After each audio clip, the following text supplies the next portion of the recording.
Hello? Hello? Hello? Azimio? Azimio? Azimio? Asante sana. Members of the media, we have a statement as Azimio following a very long day that we have endured today. And this statement is going to be read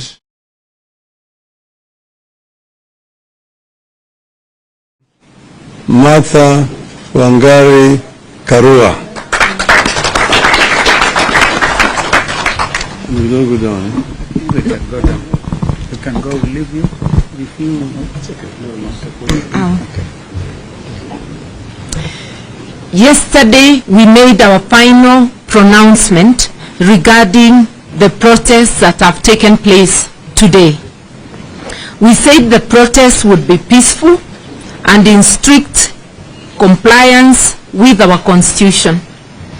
We take this early opportunity to say a big thank you to the brave and patriotic Kenyans who braved the chilly weather and the brutality of the police to exercise their constitutionally protected right to assemble, to demonstrate, to picket, and present petitions to public authorities.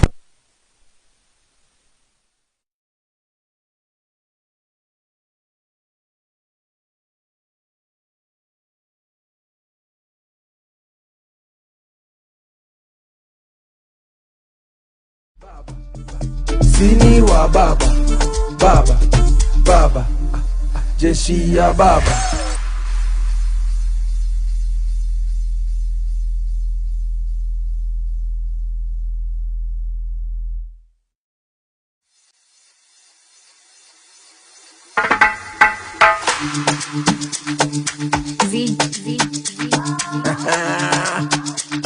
Braja, baba, ay ay ay ay ay ay ay ay ay. Sini wa baba, baba, jeshi ya baba, baba. Sini wa baba, baba, jeshi ya baba, baba. Sini wa baba, baba, baba, jeshi ya baba, baba, baba. Sini wa baba. Okay, we go on now. We begin. Yesterday we made our final pronouncement regarding the protests that have taken place today. We said the protests would be peaceful and in strict conformity with our constitution. We take this early opportunity to say a big thank you to the brave and patriotic Kenyans who braved the chilly weather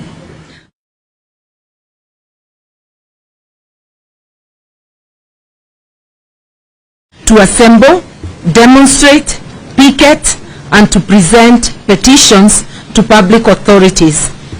We encourage those who showed up and those who are yet to make up their minds that this is a fight for timeless values of freedom, justice, and democracy, dignity, and accountability.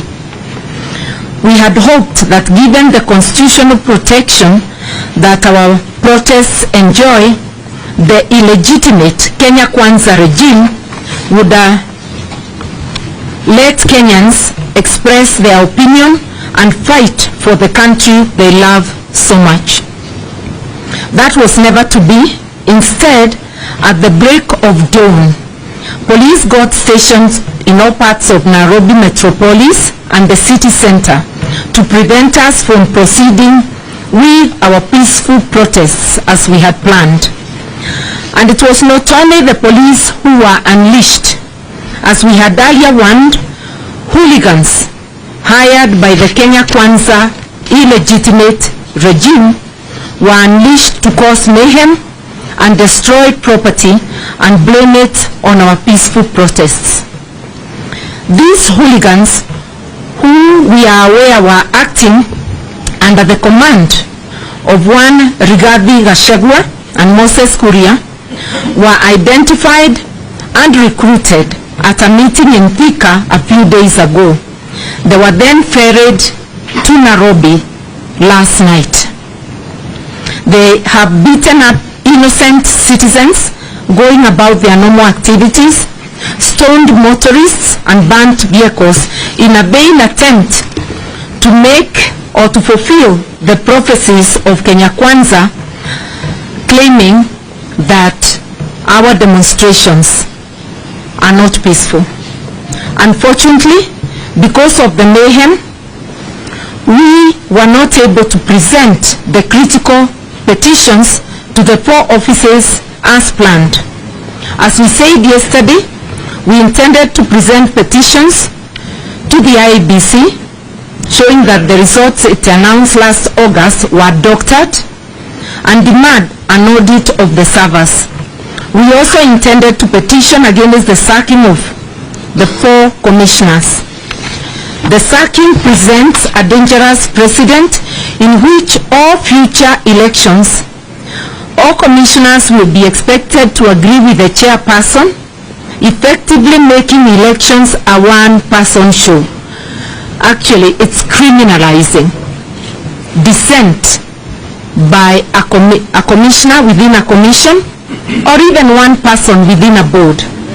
We also intended to petition office of the president, and I'm saying this very deliberately, the office of the president, with evidence that the cost of food, fuel, electricity, and fees remain unacceptably high. Further, we wanted to petition that office to desist from destroying political parties. And I've emphasized, because we are saying there is an illegitimate regime, we separate the office from persons. The 3rd office we were to visit is the National Treasury, where we wanted to petition for the immediate release of all funds owed to counties and for the timely payment of salaries to all civil servants. The 4th office we were to visit is the Public Service Commission, where we planned to demand that appointments to public offices be done purely on merit and inclusivity, not tribe, as is presently the case. We strongly feel that it is immoral and criminal in a country of close to 50 communities for appointments to go only to members of one community. Unfortunately, our members of parliament who were on their way to the office of the president to begin the presentation of the petitions were not allowed to access this public office, for which we pay with our taxes. Despite being peaceful and unarmed, they were met with tear gas and gunshots and other forms of brutality. We know why we could not be allowed to present a petition to OP on cost of food. There has been an attempt by the illegitimate Kenya Kwanza regime to mislead the people of Kenya that the cost of unga has come down. The truth is that it has not, and we wanted to prove it. We also wish to let Kenyans know that the new unga brands that they are retailing at slightly lower prices than the older familiar brands are GMO maize. A number of millers have declined to mill that maize and sell it to Kenyans as a matter of principle. It is incumbent on the Kenya Kwanza regime, shall I add illegitimate regime, to be honest with Kenyans, tell them the truth, and let them have a choice. Kenyans must not be made to consume GMO products without being told and offered a choice. We said it yesterday, and we will say it again today. William Ruto and his illegitimate regime are making serious attempts to suspend our hard war constitution, which we shall not allow.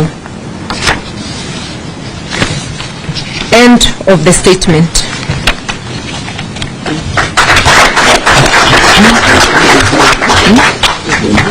The only probably was to add. But we have something